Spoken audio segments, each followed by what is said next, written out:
Kung pwede po bang huwag niyo na ako ibalik sa Senate, Your Honor. Kasi may mga involved pong senador dito. At hindi ko po alam ang magiging kapalaran ko pag binalik niyo ako doon. Magsalita ka muna. And this committee will assure you that you will be protected. Your Honor, parang mas kailangan ko po muna ng assurance niyo bago ako magsalita. Can I have a 1-minute recess, Mr. Chair? Meeting suspended. So the previous question of Engineer Hernandez is an assurance of safety and security. The committee commits to your safety and the safety of your family. We will coordinate with the Senate Blue Ribbon Committee to ensure that you may remain with the House. So within the day, we will speak with our Senate counterparts to make sure that you will remain with the House for as long as needed. Thank you, Your Honor. Congressman Adyong is recognized, please.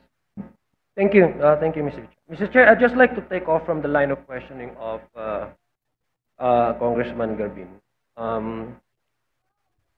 Engineer Rice, binigyan ka namin ng oras. You requested for a few minutes para to confer with your lawyers. Are you ready now to answer the question? Sabi mo kanina may mga involved na mga senador. Tama po ba? Pagkarinig ko.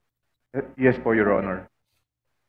So, kanina sinabi mo na mga involved na senador. Ibig sabihin, kasi the line of questioning kanina is that you were receiving a certain amount from Sally Santos. Tama po ba?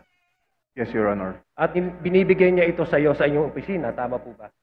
Yes, Your Honor. In fact, there's one incident that was mentioned by Sally Santos in the Senate na 245 million yung isang natatandaan niya na ibigay niya sa iyo. Tama po ba? Yes, Your Honor. Itong 245, just a portion of that, because according to you, from 2022 up to 2025, your estimate is that it's over $1 billion na yung natanggap mo. Tama po ba? Yes, Your Honor, approximately. Okay, sige. So, binibigay mo to kay Engineer Alcantara. Tama po? Hindi ko po binibigay, kinukuha niyo po Kinukuha, sa opisina ko. sorry. Kinukuha ni Alcantara. Nakabox nga po, sabi niyo nga po, di ba? Yes, Your Honor. Okay, pag sinabi mong may involved, ibig sabihin logic would dictate, and you don't need to be a rocket scientist para to assume that yung binibigay ay may hati-hati. Tama po ba? May breakdown. Yes po, Your Honor. Sinasabi niya po, kinukuha na yung commitment. Commitment na ano ibig sabihin commitment? Yung kaninong hatian yon? Kung ako po mag-interpret, commitment po para kay Senator. Okay. May we know sino yung mga sinasabi mong mga kumukuha or may commitment sa mga senador? Kasi you mentioned this earlier before we grant you the request of having a recess, suspended. May we know who are these sinasabi mong may mga involved na mga senador? Okay lang po bang basahin ko, Your Honor, kung ano lang po yung naisulat ko? Pero pinapangako ko naman po sa inyo na ang full details ito maibibigay ko po sa written statement namin ng mga abogado ko.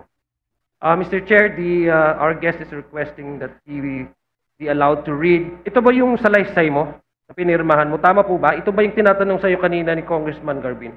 Yes po, sinulat po at pinirmahan ko rin po. Okay. Mr. Chair, may we request that he be allowed to read his salaysay, his statement? Engineer Hernandez, please proceed. Thank you.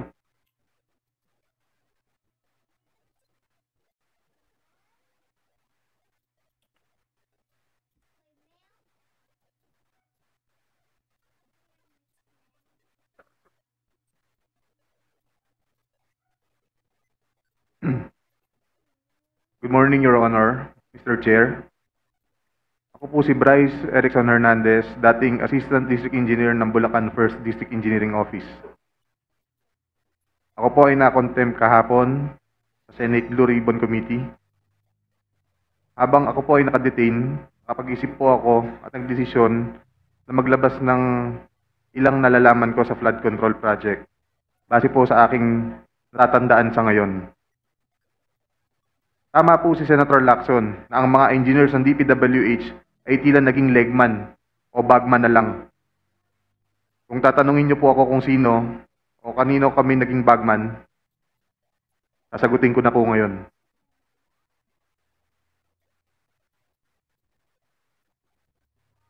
Sabi ni Senator Marcoleta kahapon, ligtas ka na. Hindi po ito totoo. Si Senator Jinggoy Ejercito Estrada, Senator Joel Villanueva, Yusek Robert Bernardo, at D. Alcantara. Si Senator Jinggoy po ay nagbaba ng 355 million ngayong 2025 sa mga ilang projects sa Bulacan.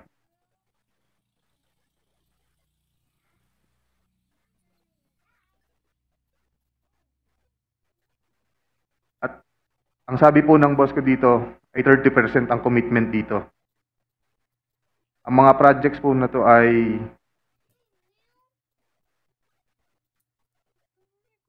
construction of flood mitigating structure with pumping station and floodgate phase 3 sa Hagonoy, Bulacan.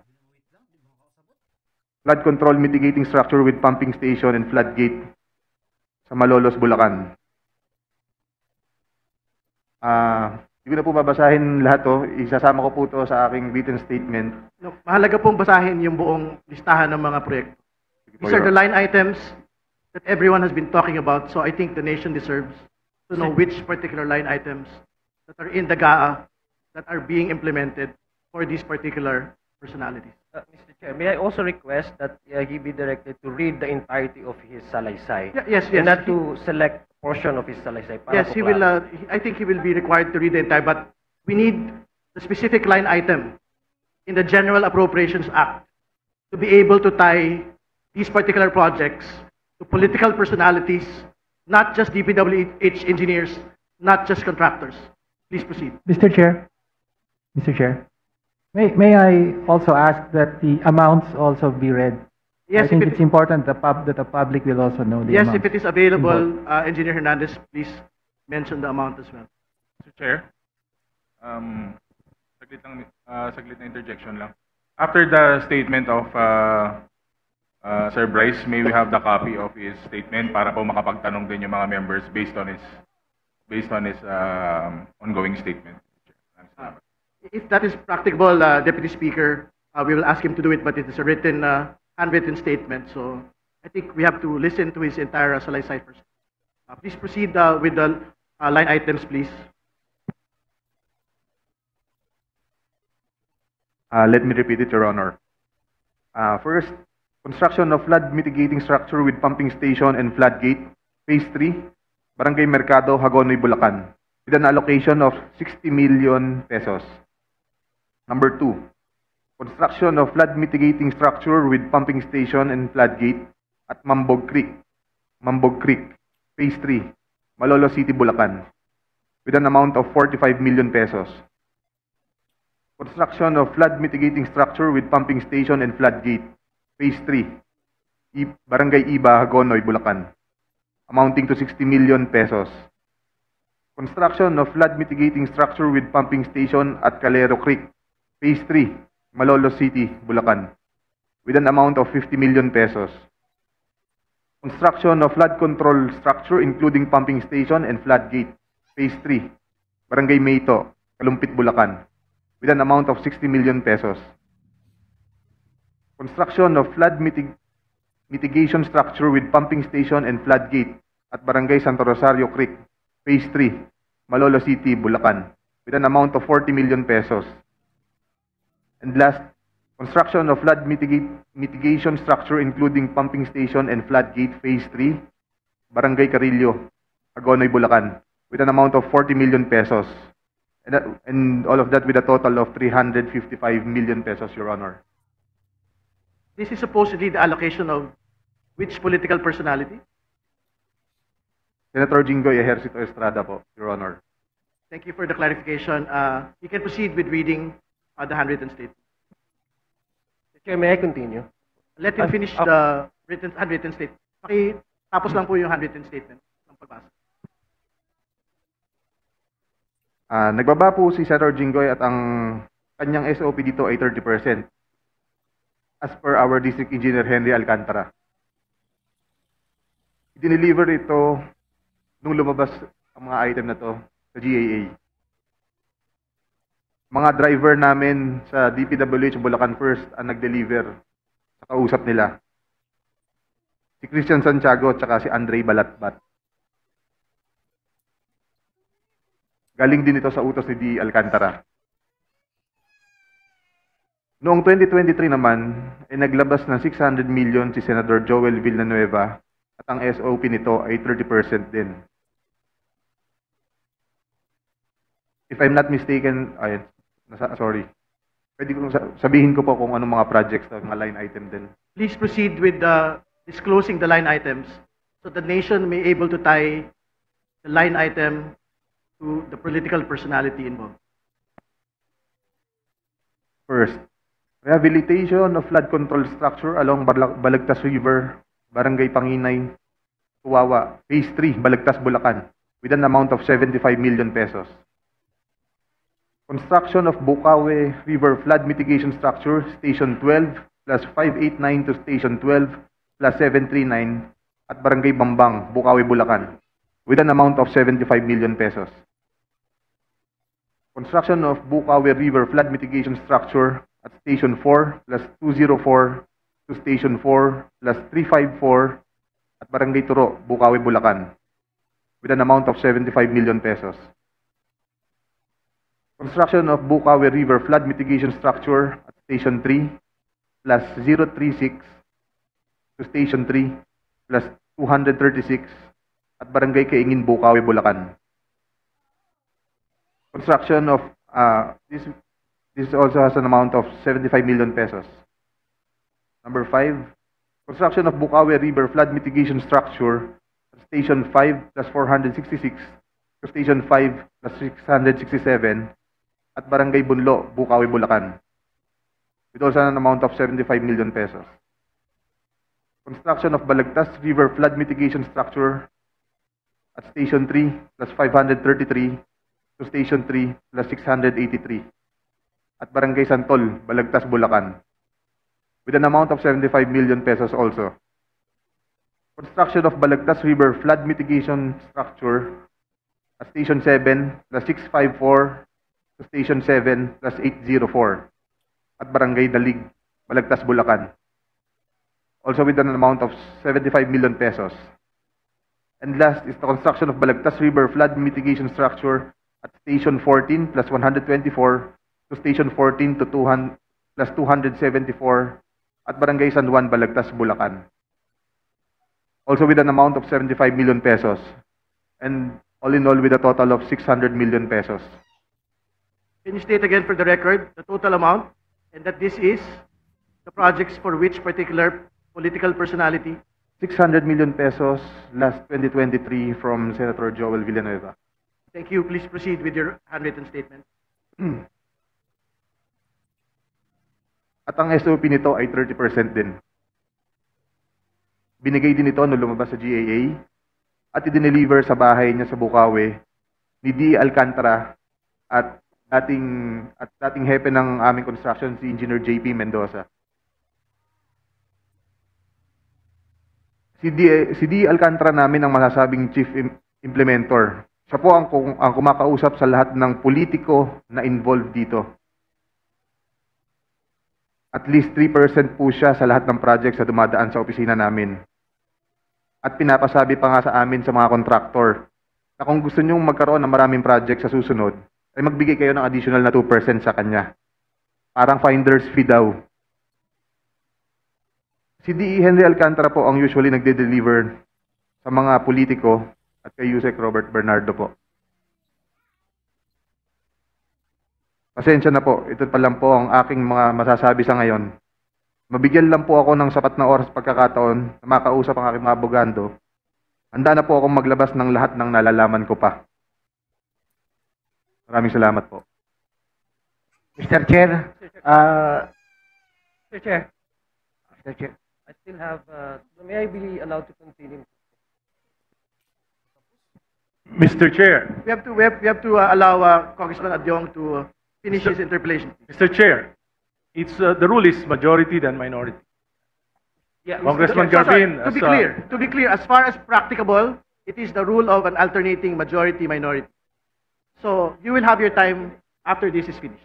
so two majority then two minority. No, the rule is as practicable, majority alternating with the minority. That's the rule. Check the rules. Move to suspend, Mr. Chair.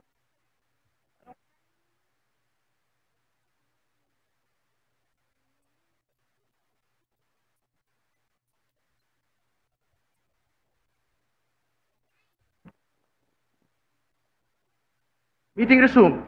Please proceed. Yeah, Mr. Chair, thank you.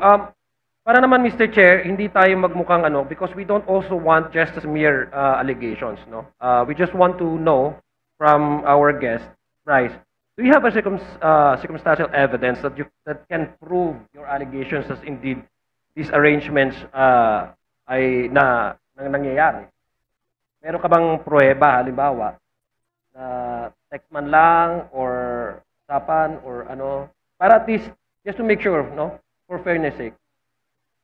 Your Honor, regarding sa mga text messages, wala po. Lahat po ito, sinasabi po ng aking boss sa akin. Okay, Ganun, si dahil Alcantara. kagaya nga po ng sabi ko, ganun po ako kaklose sa kanya. Lahat po ng transaction sinasama niya ako. Thank you. Mr. Chair, did we invite Engineer Alcantara? Engineer Alcantara is here. Okay. Mr. Chair, may I continue? Mr. Chair, kanina sinabi mo sa unang tanong ng aking kasamaan dito, si Congressman Garbin, na lahat ay kontrolado ni D.E. Alcantara. Tama ba? Na he wanted you to be his assistant district engineer. Kasi gusto niya kontrolado lahat. Tama ba, Bryce? Yung pagkarinig ko. Yes po, Your Honor. Thank you. Gusto ko lang malaman itong connection with the Sims Construction. Anong year po kayo naging back chairman? Ibig sabihin si Engineer Alcantara din po ang nagtalaga sa iyo na maging back chairman. Yes, Your Honor. Okay. Ako ang nag-recommend.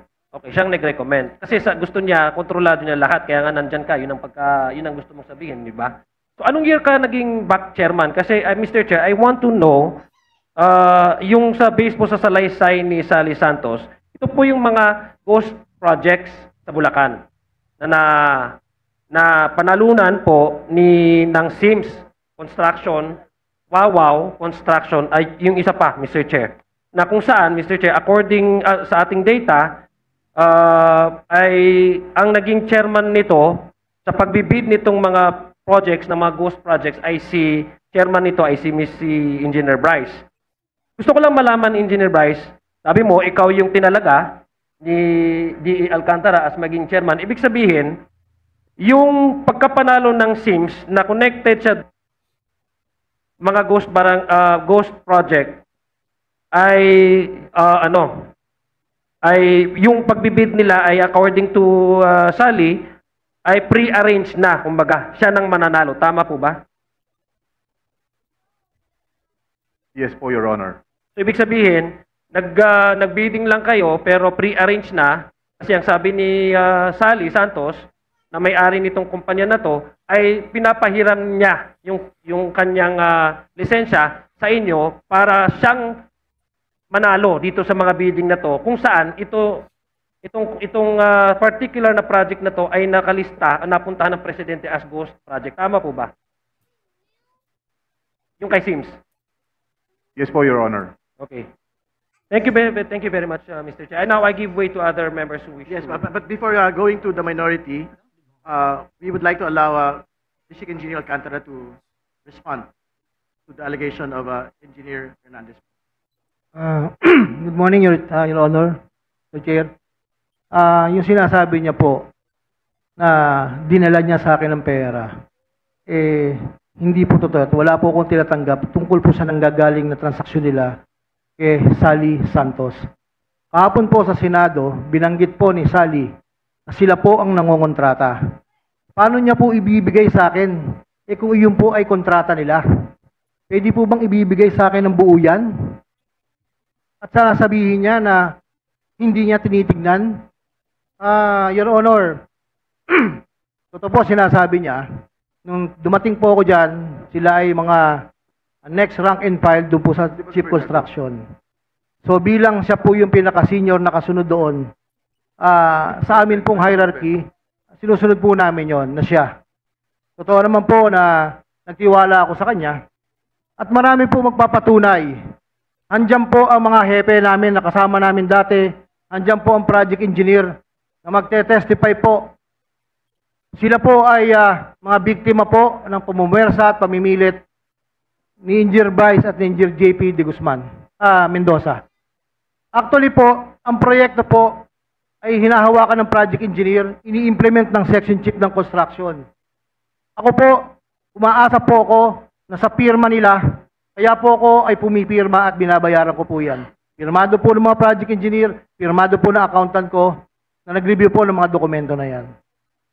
Your Honor, tungkol po sa sinasabi niya na ako po ang kausap ng mga politiko.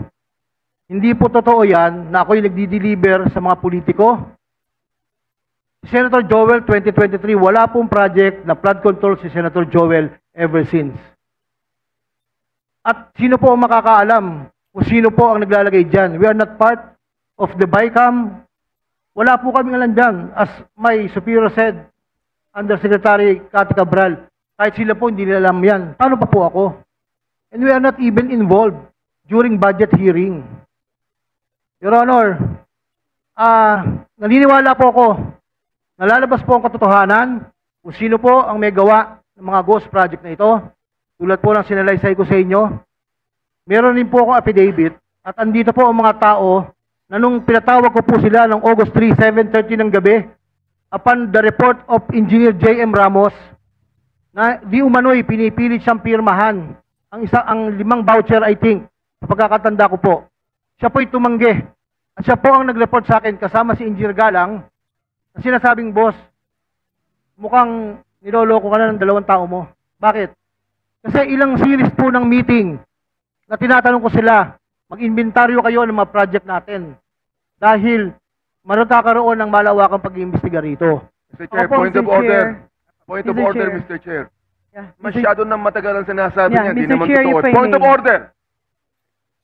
Mr. Chair, if I may, Tagal na sinasabi niya, hindi naman totoo sinasabi niya eh. Mr. Chair, if I may, very quickly, with due courtesy to the Honorable Abante.